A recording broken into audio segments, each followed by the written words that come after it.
All right, we're going to go ahead and get started. Good morning, everyone. My name is Hala Esmail. I'm the Associate Director of Faculty Professional Development with LSU Online and Continuing Education, and I'll be the moderator for today's session. I'd like to begin with a little bit of context. So a group of LSU Online faculty from across the LSU institutions have gotten together to organize a panel series with the goal of equipping faculty with strategies, tools, and effective practices for delivering high quality online education. So we're thrilled to have you join us today for our first panel. Our panelists today are experts in the field and have valuable insights to share on innovative approaches to online education. First, we have Dr. Cheryl Bardales. She's the assistant professor in the Department of Biological Sciences and director of the Center for Opportunity Research and Experiential Learning at LSU Alexandria. Next, please welcome Luke Cashen, Senior Instructor in the Rucks Department of Management, the Flores MBA program at LSU. And also joining us is Dr. Kina, Assistant Professor and Program Coordinator for the Medical Billing and Coding program at LSUE Eunice. And for a quick reference, I'm going to enter their names and titles here in the chat so you know who we have here today.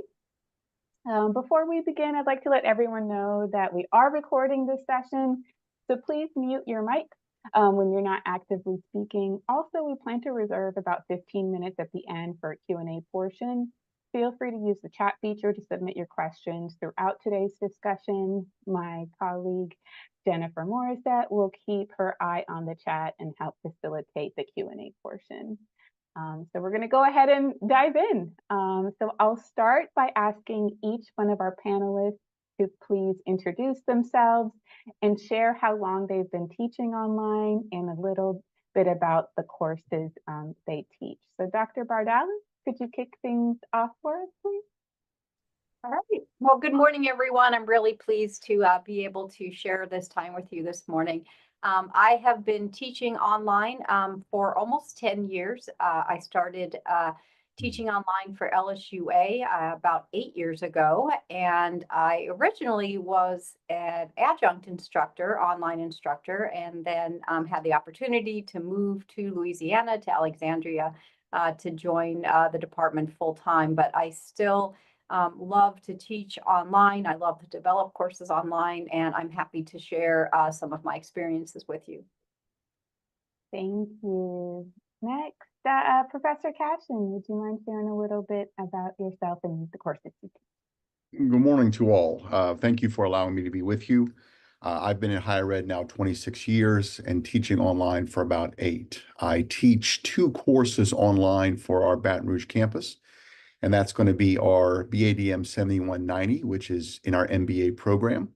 And so students typically are about 2/3 of the way through their MBA degree when they enter the 7190. A handful of them are actually right on the edge of graduation.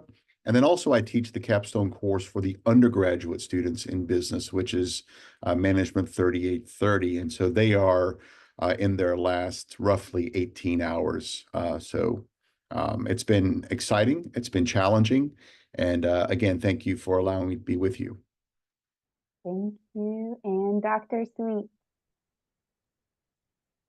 Hello, I'm Dr. Kina Sweet, and I actually have been in the online space for at least 18 years.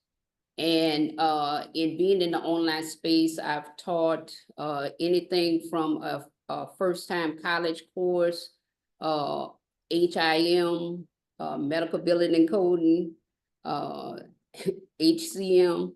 I've done it all. So, and I've built classes, and I've been building classes all this time, and I've seen the changes and I've seen the challenges.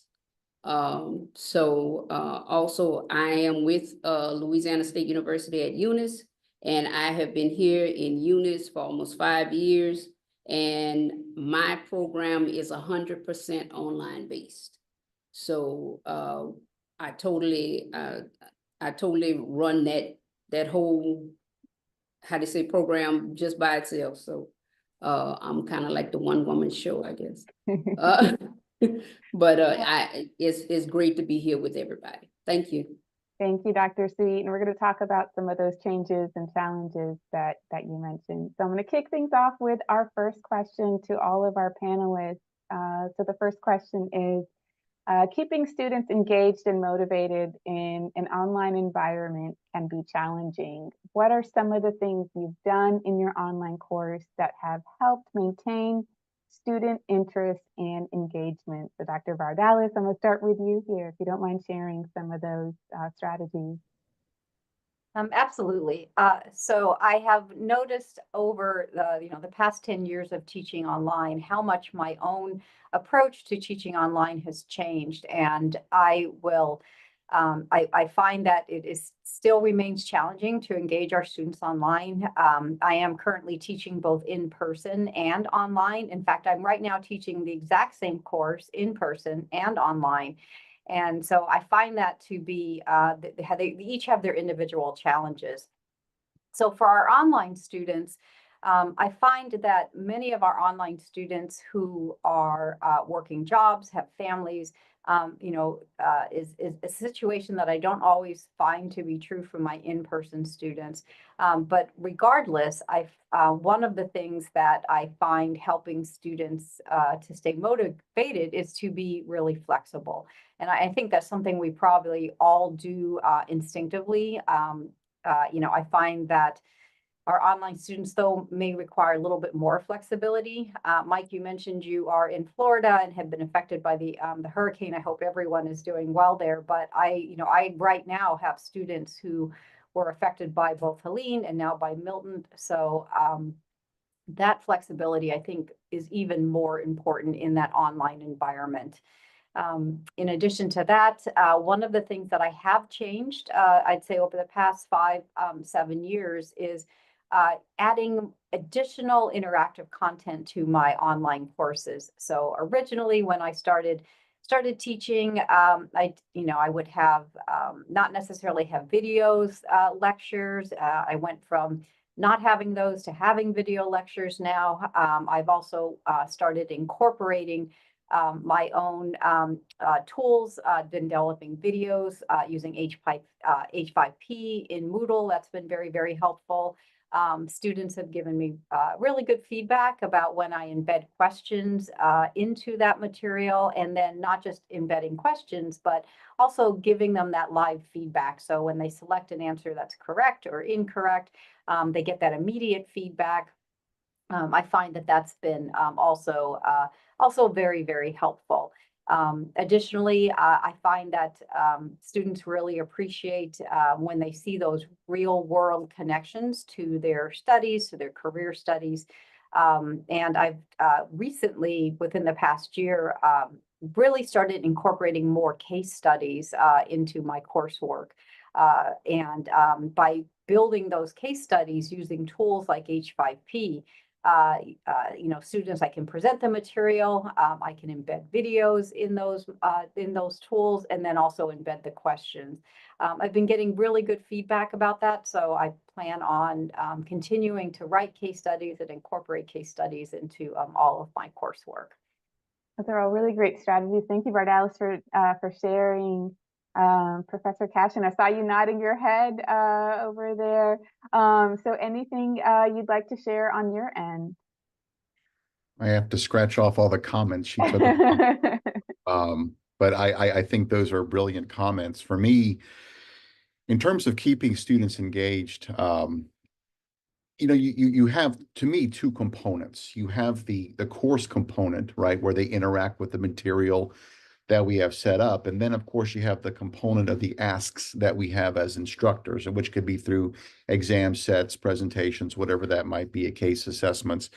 So I kind of view those, again, they're very connected, but in terms of the face of the course, I am very, this is, again, year 26 for me. I'm also besides, my PhD in the strategy area, I'm also a corporate strategy consultant now. And so for me, they need the relevance. with the MBA program, these individuals are here to either move up their organization or to move out and up their organization. So the program in which I teach, it has to be very, very relevant. And by all means, I think all programs need to be, but that's a very big issue. Why are we talking about these things in business? How do they meaningfully create value for the organization? And it's really a very multidisciplinary effect in business. And so I really have to connect every single comment, whether it's a video, whether it's an exercise, whether it's a bit of feedback, to how does it allow them to make better decisions as managers. I also, what I allow them to do is when I give them feedback on their exams, I often have additional questions for them and then ask them to then come back with feedback. And look, it doesn't have to be formal. Even if that's, they all have my cell phone, even if it's just a conversation about how they're doing things at work.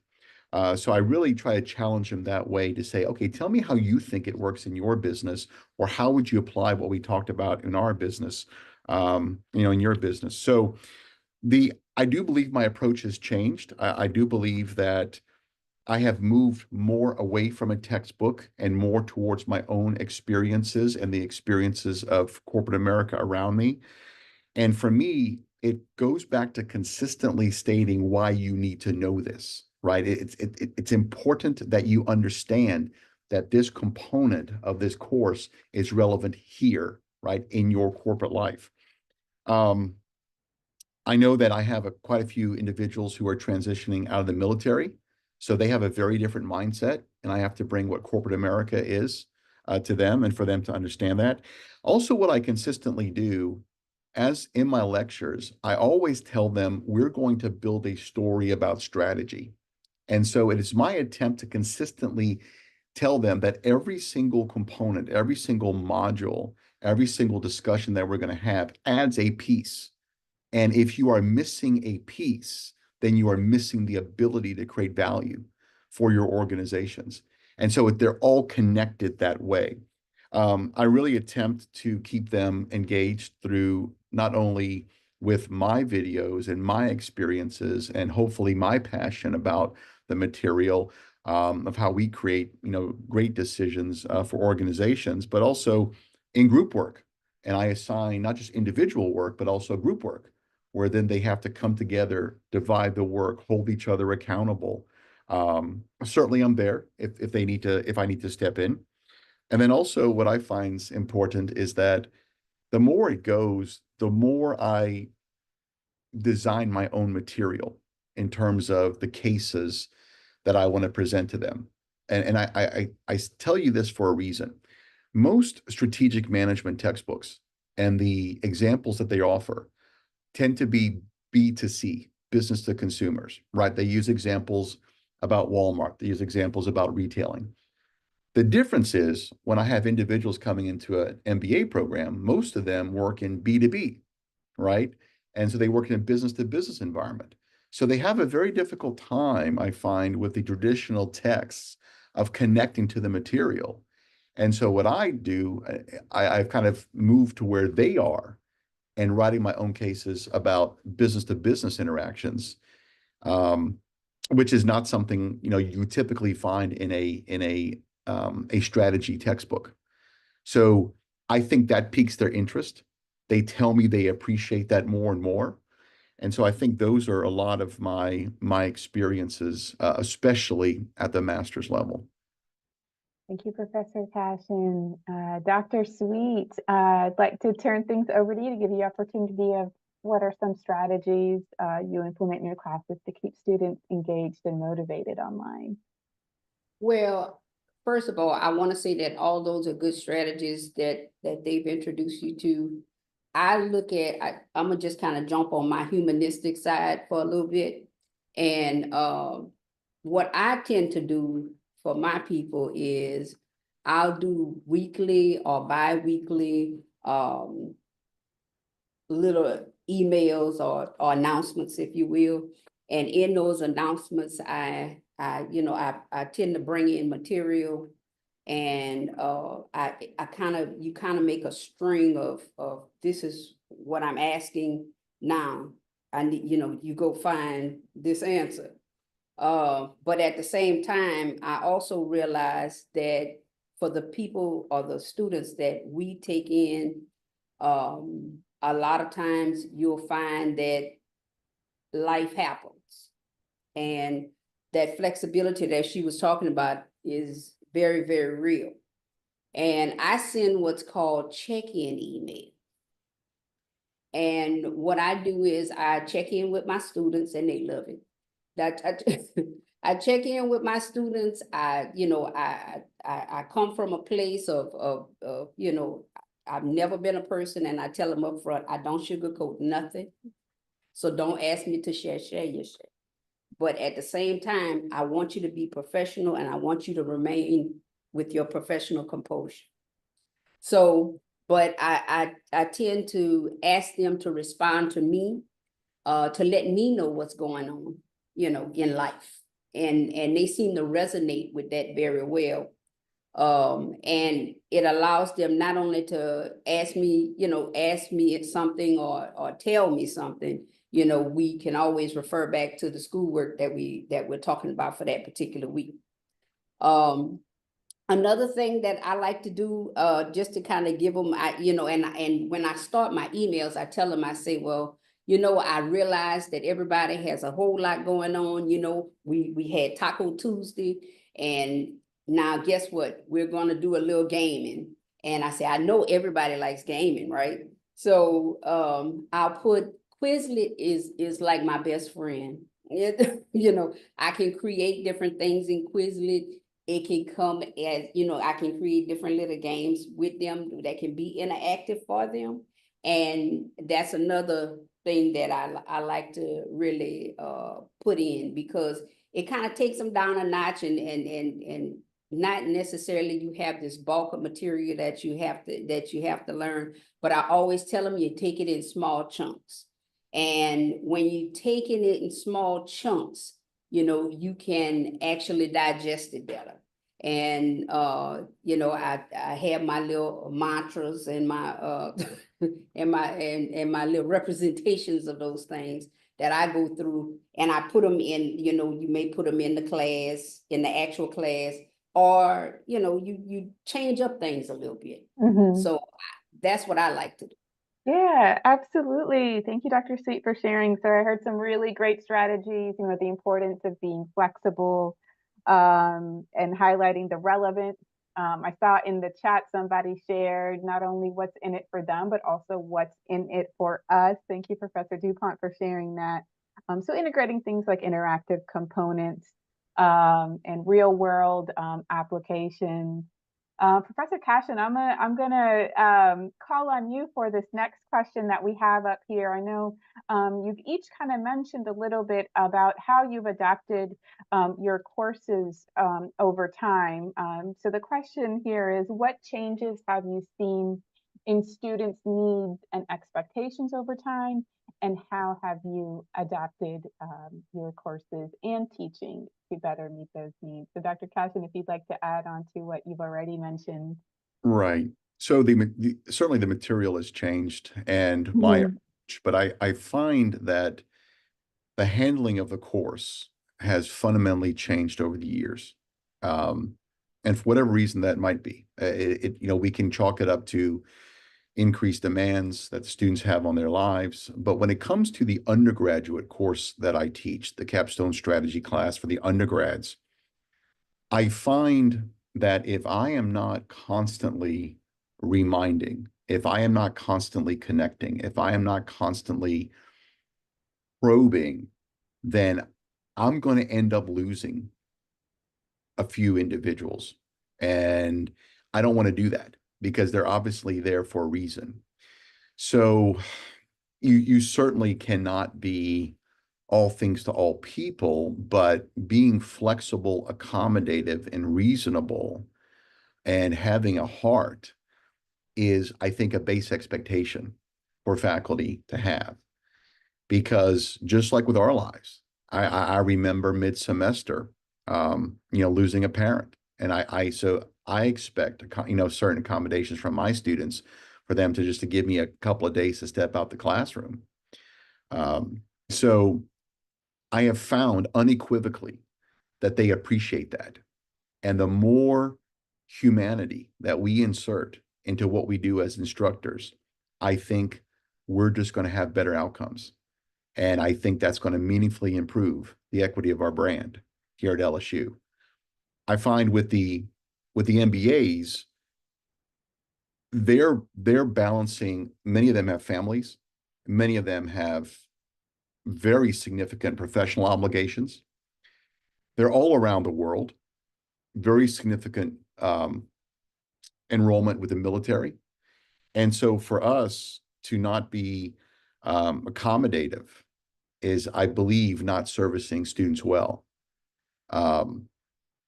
So that, I think, is a very, very important issue for me. And I find it allows me to connect better to our students. And I get more and more, look, I appreciate this. This means a lot to me. Thank you for checking up on me. And also, I find in organizations we're doing arguably so much more with less. And so I've seen over the years where I've even had that feedback initially where, man, this course is a lot for me to handle Friday through Sunday. And so my response to that is, well, your module is 7 weeks. Your module is not 7 weekends. And so proactively ahead of time, I tell them, look, I understand the obligations, but it's a 7-week module and not a 7-weekend module. So you're going to have to pace yourself 30, 45 minutes, 60 minutes, depending upon, when things are due. Now, if you certainly want to leave it all for the weekend, essentially your weekend belongs to me. And I don't think that's the right thing to do because there is an information processing component with higher level, with all of our disciplines. But, when I think about my discipline in terms of strategy, there's a lot to digest: corporate finance, accounting, marketing, management, those kind of things. And it's often not very intuitive. And so that's one thing, along with the humanity component, managing their expectations coming in. And I've had a handful of them tell me, thank you so much for that email, because it allows me now to pace myself. And you were right. I would have not done too well if I would have let this happen just on a Friday through Sunday. Yeah, Dr. Sweet, I know you mentioned some of those similar strategies that Professor Cashen just shared about reaching out to those students and how much they love it and appreciate it. And I've heard from faculty over the years, sometimes they're even really surprised by it. Like, oh, you noticed. Would you like to share, Dr. Sweet, any additional changes that you've noticed in students' needs and expectations and how you've adapted your courses to meet those needs? Well, when it comes to students, online students, I think we look at it a little bit differently now.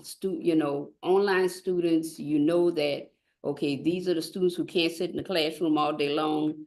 But you also notice that a lot of these students are not necessarily supported students. We don't find the culture supports them. It doesn't allow for them to expand themselves into education. So, and because a lot of people will tell them, well, why are you doing this? And I find that students give that feedback and they say, well, so-and-so told me I would never make it. I would never do this. I'd never be able to finish this.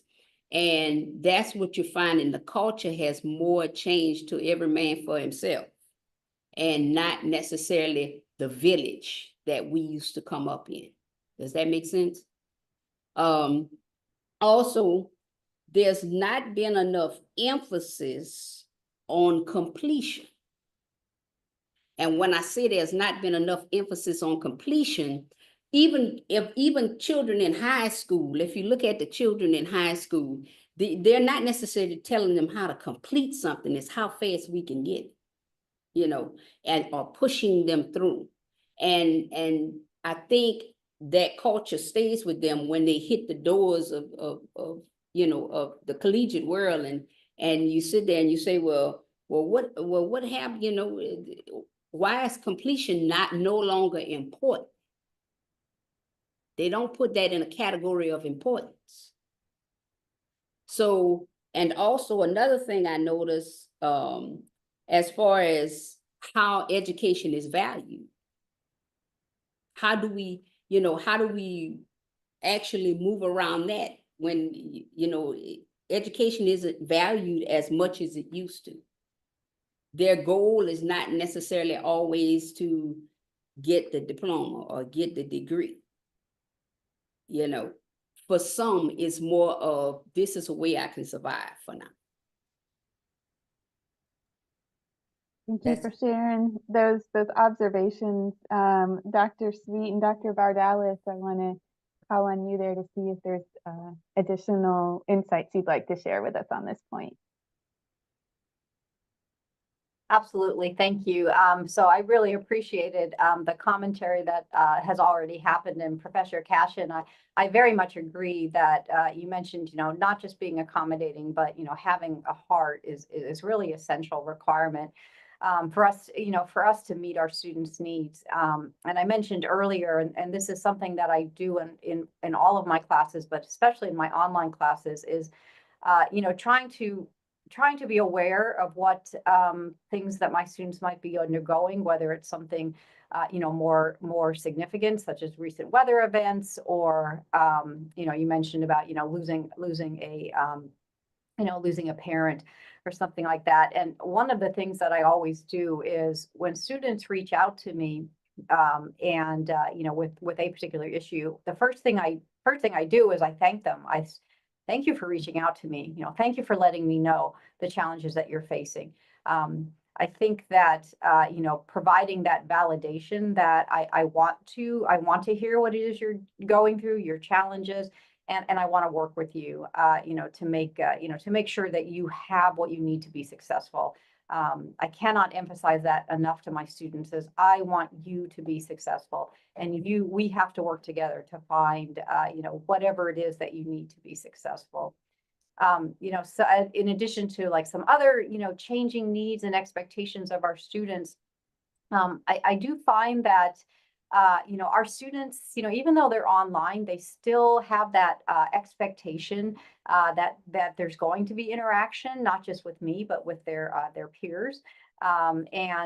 So in order to, address that observation that I've made, is that I really do try to integrate, more collaborative activities into my online classes. And I mean, like, maybe more so than discussion forums. Dr. Cashen, you mentioned group projects. I agree. Group projects are still incredibly important, especially in our online classes. And we know, students globally don't really appreciate group projects until maybe later on in their careers. And then forming those groups and having successful groups in an online environment is really challenging. And so I've implemented a couple of different tools that I think have really helped my students embrace that group project in an online format. So, Moodle offers some really great opportunities for students to interact in a peer-to-peer environment. When I introduce a group project, I give students the opportunity to select, self-select into a particular group. Moodle gives us that opportunity. It allows me to set the size of the groups, I find that to be very helpful. Giving students, the leeway to form the, whatever way they need to communicate with each other, can communicate with each other. I encourage them to draw on the individual, expertise of each other in the group. If you're doing a group project, I don't expect everyone to maybe do the background research, or maybe someone is better at creating the PowerPoint. Usually my group projects is a video project, so they have to, get together to video. Somebody might be better with the video editing. And so I really encourage them, much like if they were in the workplace where a team is each working towards their individual strengths. I try to ensure that they recognize what each other's strengths are, And I found that's been very helpful. I get a lot less.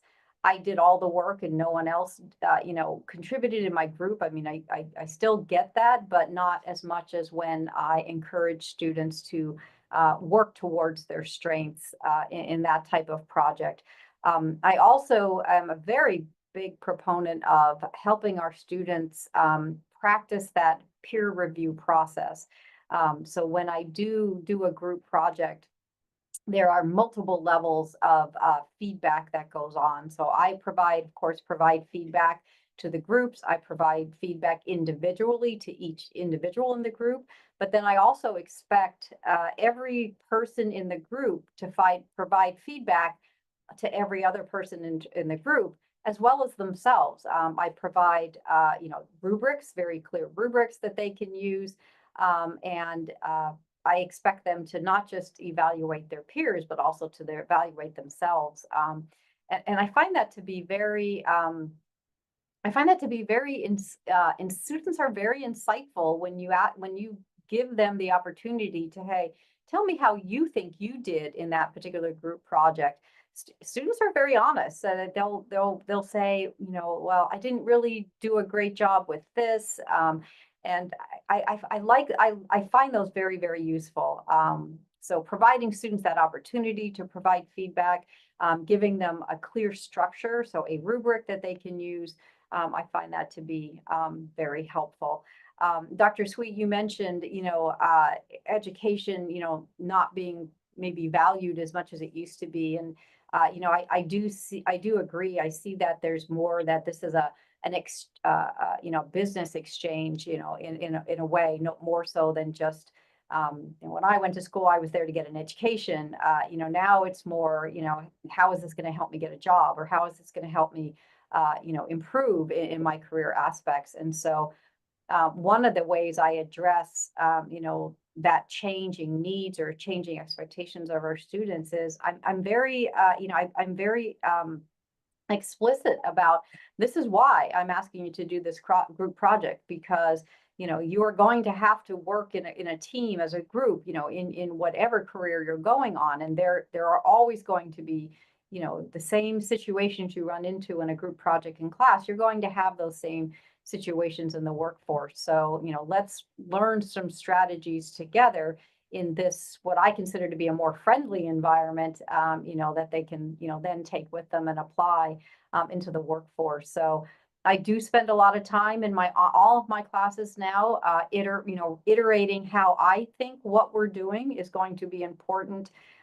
either to their specific career or to more general career, whether it be presenting, communicating, working in a teamwork. And I find that making those explicit connections between the education and the career, the model that we seem to be seeing now is very, it's just very important for us to be explicit, so that they know we recognize that you're here, to get more than just an education. You're here to create that meaningful the career that you're looking for, and we can help you get there. So. Thank you, Dr. Bardales. I saw some common themes and elements across all of your responses there. The importance of having that heart and understanding students and having that empathy, and also managing expectations, especially for students who aren't or don't have a lot of experience in online learning, taking online courses. So Professor Cashen, you mentioned letting students know this is a 7-week course, not a 7-weekend course. I wrote that down. I think students can be kind of taken aback, especially if they're not accustomed to the accelerated format of these shorter terms, and also managing expectations. Dr. Bardales, in terms of engagement, they're not going to be sitting at their computer all by themselves, not talking to anybody for 7 weeks, but there's opportunities for discussions and group work, and how those experiences will help equip them for their, in the field, in their careers, or as they get into the workforce. I'm keeping a close eye on the time. I see we have About almost 20 minutes left, so we're going to quickly get through the last couple of questions. And I see there's quite a few that have been submitted in the chat and some chatter going on in there. So my next question here, and Dr. Sweet, I'm going to start with you here, is what gaps do you still see in online education practices that we all as educators and leaders of our online community can help address? So there's been these changes over the years, but what gaps are you still seeing? Well, the first thing is the lack of like personalized learning experiences, because a lot of times when it comes to online learning, you know, we're not sitting there and we're not necessarily talking to the student. So, and then a lot of people like to do a one size fits all. There is no one size fits all. You know, like when you sit there and you say, well, okay, well, I'm going to go ahead and I'm just going to tell them to go ahead and do a discussion. And we're going to do the discussion like this. And we're not going to give too much feedback on the discussion. We're going to just allow them to do interaction. That's where things start to get kind of hairy, because there is no one size fits all. You have to think about how everybody learns. You have to think about where can I direct that student? When it comes to the digital literacy portion of it, a lot of our online students don't know, some of them don't even know how to turn the computer on. Can I say that? I've had students, literally, they have signed up for classes at LSU online, and next thing you know, I get a phone call and they say, I've never done that before. I'm really not tech savvy. So what do you do with that? You know, so there's a gap there. How do we prepare them for what's coming next? Also, when it comes to faculty development, a lot of times you'll find that people will throw people in a classroom, any classroom, whether it's on ground or whether it's online, and they don't have the proper training. And when I say the proper training, there's no professional development that goes on previous to them actually entering that classroom, no more than to tell them, let me show you how to navigate the class a little bit, you know. So that's a gap that we definitely need to fill, because we're doing a disservice not only to the student, but to the faculty member. And another thing I do not like, I like this question. Another thing that I do not like or do not care for is when we disseminate information, we need to disseminate information not only to the faculty, the full-time faculty, but we need to disseminate information to the adjuncts as well, because they need to be a part of the equation. And when we don't allow for things that do not include adjuncts, you know, that's where I start to kind of get a red line. Because we're all in this together, and we have to show it amongst ourselves before we can actually show it to the student. I quit. I could stay on this question all day. Thank you, Dr. C. Dr. Bardales, would you like to share your insights on this topic? Yes, thank you. Really quickly, since I know we're running out of time, I have two thoughts. First, you know, Dr. Sweet, I absolutely agree with you about digital literacy still, you know, being a concern. So I teach biology, and one of the challenges that I've been dealing with in teaching online is my students needing to learn laboratory techniques. So, you know, and we know it's very difficult to teach laboratory type techniques, you know, in an online environment. And I know I don't have a lot of time to go through it today, but I encourage anyone who is interested in some of the things that I've been doing in collaboration with LSU Online and our amazing designers at LSU Online is mixing a mix of things that students can do at home versus things that they can do in the online environment in terms of simulations, interactives, I think, but that adds to the level of, that digital literacy gap. So I am expecting my students to be able to learn and use a wide variety of online tools and simulations and 3D models, and that can be a challenge. So providing that necessary support for students to interact with it in a way with material that they may not have done so. I find that to be, something that I continue to work on. And then quickly, the second thing I wanted to mention about a gap in online education is really just still ensuring the integrity of our assessments, the integrity of our assignments. Cheating, academic dishonesty, can be, in some cases easier to facilitate in a remote setting. And so I still find that to be a challenge. And then, of course, now, artificial intelligence that's a whole nother panel that we can have, of course, discussing about how that has made challenges for all of us. I don't have an answer to all of those other than I use artificial intelligence. I have to learn how to use it. I have to learn how to incorporate it into my classes, and encourage my students to as well. I think that's a huge gap that has opened up for all of us, that we need to be proactive, so that we can navigate these new technologies for our students, in the future. So yes, thank you. Absolutely. Thank you, Dr. Bardales. I see some heads nodding across the gallery view here. Professor Cashen, would you like to close us out with this question?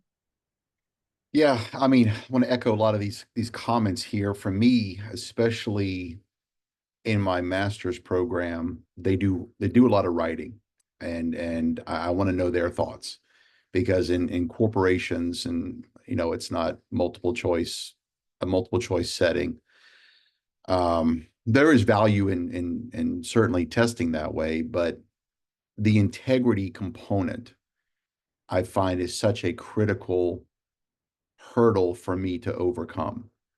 And I try to, in my welcome video, I try to, in my syllabus, I do it at the front of every exam set. I do it when I tell them, hey, look, the exam set is posted. Don't go on Chegg. Don't do this. Don't. And I still get responses that they go on the internet and they give me things that are complete garbage. And I ask them, and it's very infrequent. I must admit, it's very infrequent, but it creates so much time. Tell me why, between the readings, the video lectures, you reaching out to me even proofreading exam sets, drafts, why you feel just a quick copy paste over here is appropriate. And that's the one part that I think where it's such an easy thing to do, to enter it into an AI, to enter it into Chegg, to enter it into, or someone else went through the program. And I tell them, look, I keep all the work. I look through all the work. I know what's on Chegg. I've even paid Chegg. I've seen it. That's one thing. Number two, you want an MBA. Tell me why. Tell me, what is it about an MBA? Because an MBA is a very hot topic. It's a very hot degree. It's been for quite some time. Tell me what it is, because an MBA in theory is really designed to build a generalist in business and not so much a specialist.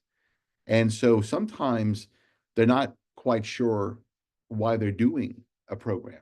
And I really think we need to be very clear in communicating that with them about, is this the right fit for you?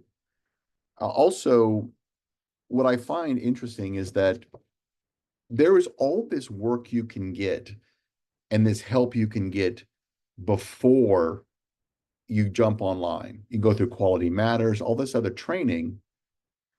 But on the back end, and don't get me wrong, LSU has some phenomenal resources and about how to do things better. My course designer was, A+. I'm not sure if, Lynn is on this call, A+, and always assisting. But if we were able to assign maybe some mentors of people who are actually doing, who have kind of tripped and fallen at times and say, look, here's where I just face planted on something.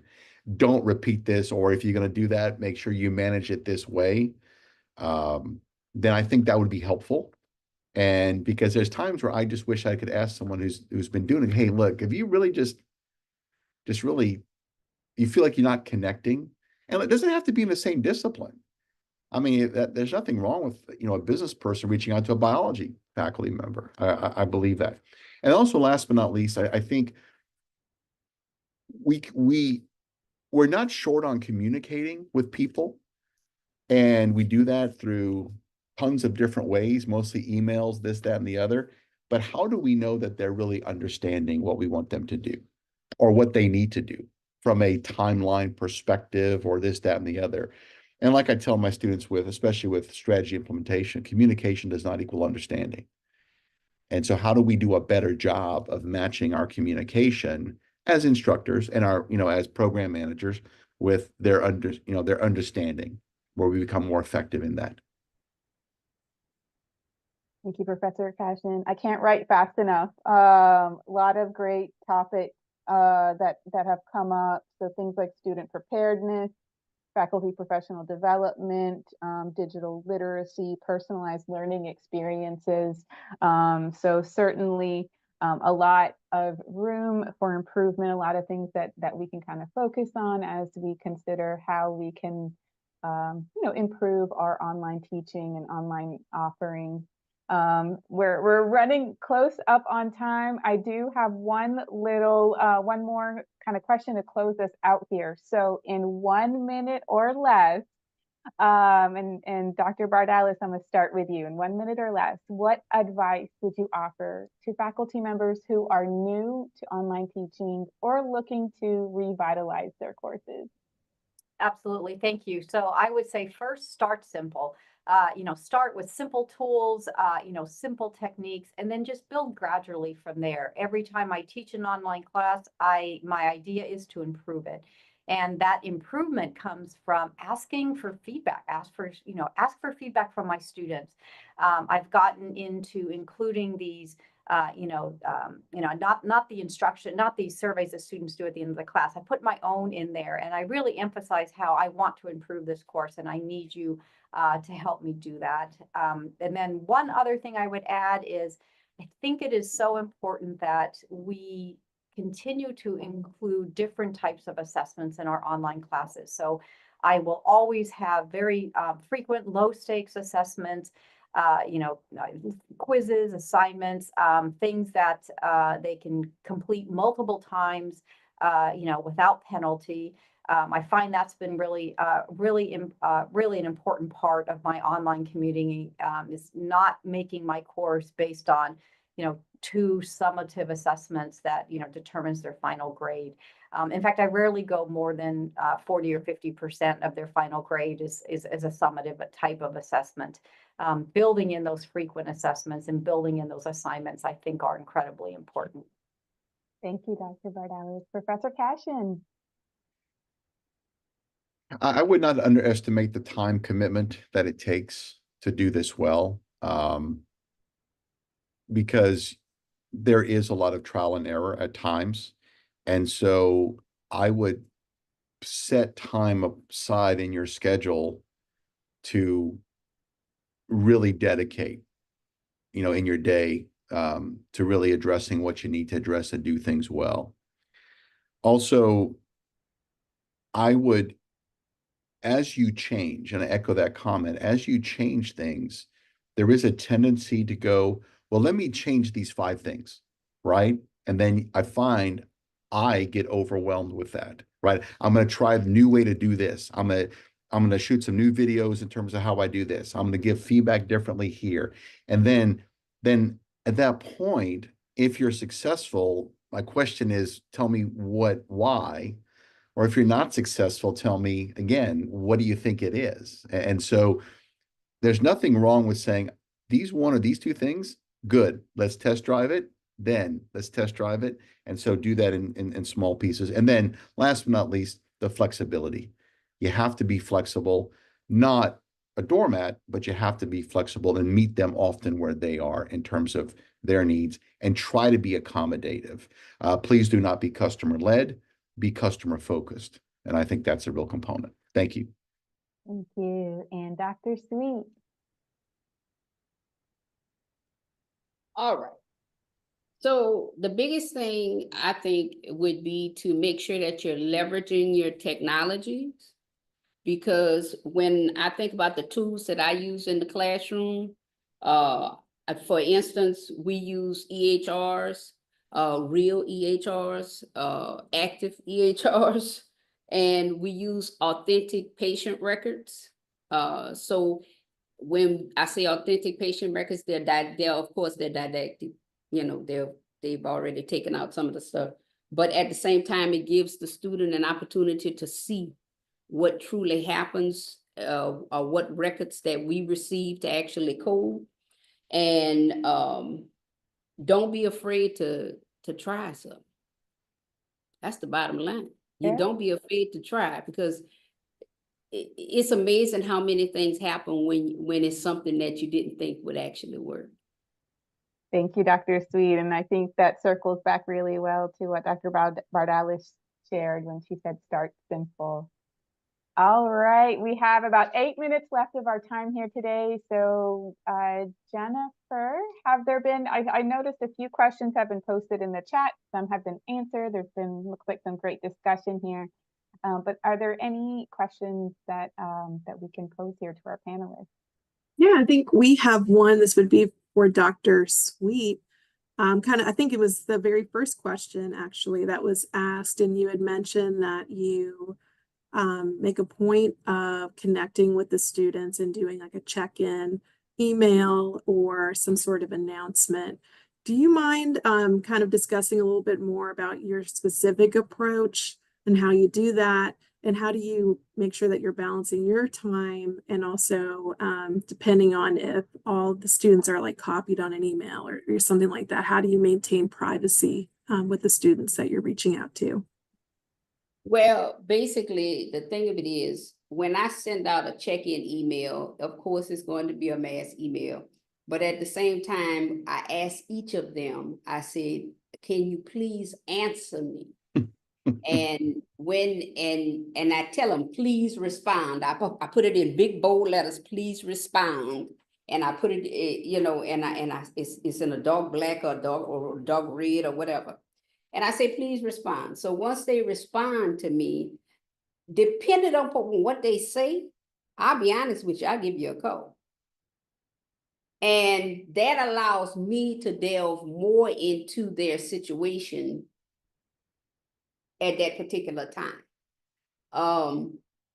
You have to allow yourself to, I'm not calling them to be nosy, I'm calling to find out how is this going to affect your performance in this class. And we try to come up with a plan going forward as to how we are going to set things up.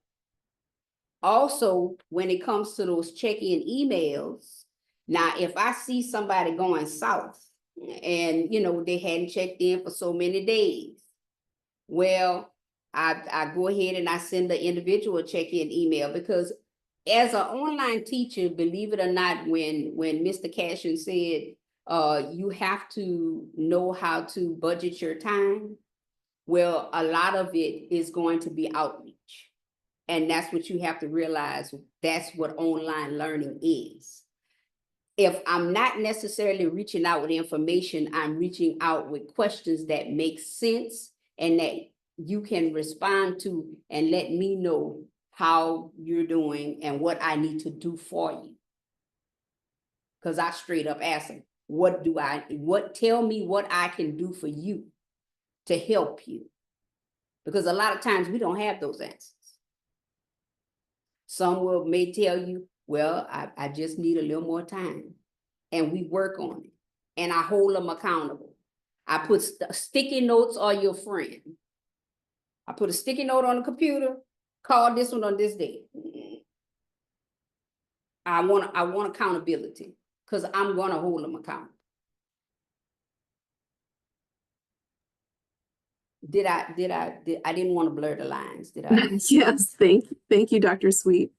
Another question for those of you who may be teaching in the summer. You know, these are the accelerated courses, even more accelerated than the regular LSU online terms. So how do you all navigate the shorter accelerated sessions and make it manageable for the online population?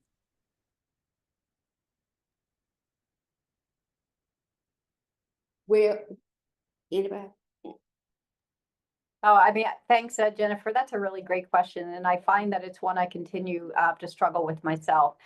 When I'm teaching a shorter course, I find that it actually, my courses improve because I take a closer eye to what is it that I really need these students to learn, and making sure that it's streamlined in a way that they can learn that in the amount of time they have. I would say that's one thing. The second one is being upfront and clear right from the beginning. This is a 5-week class that you still need to learn the same amount of material as a 16-week class. And so if you are taking 2 or 3 5-week classes, you need to consider whether you're setting yourself up for success or not. And so I'm very clear throughout the entire class that yes, this is hard, yes, this is a lot, but they have to manage their expectations with their time. Not many people can do more than 1 or 2 5-week classes at a time. So For me,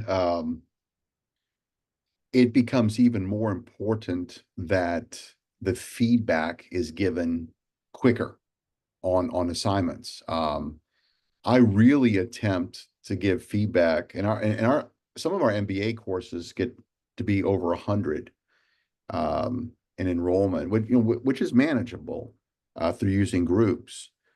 But in that 5-week module, you really, as an instructor, in my opinion, have to have a mental commitment to the minute things come in, you have got to get it back out. Because if you're asking them on a second exam set or a second quiz or a second assignment or whatever that might be, I find it's unfair for them to have this, okay, here's my work, it needs to be assessed, hanging out there. But then you're already saying, hey, you better start, taking care of this second assignment or whatever it might be. You really have to commit to getting that out. And I mean, so in terms of, I'll get to that 2 or 3 days. No, you can't do that. You can't do that. I mean, you got to put some things on hold as an instructor. That's my opinion.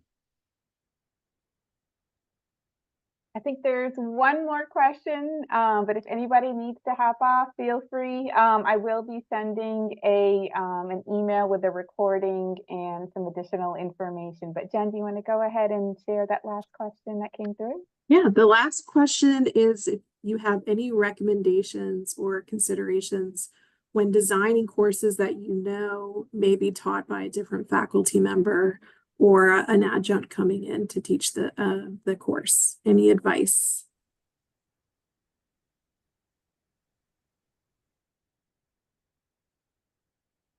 Well, if I know a different faculty member is going to end up teaching the class, which for all of ours do, for medical billing and coding, I try to stay, I try not to be biased on the information that's actually in the course, especially in the design.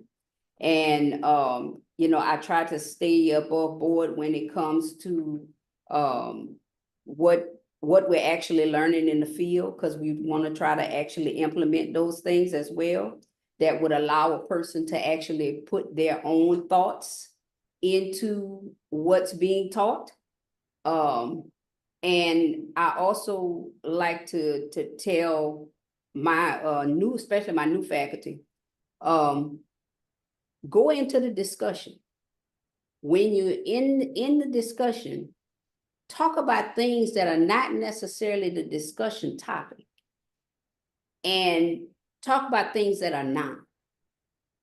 Because we can talk about things that are umbrella, but at the same time, we can still talk about things that are point. Does that make sense?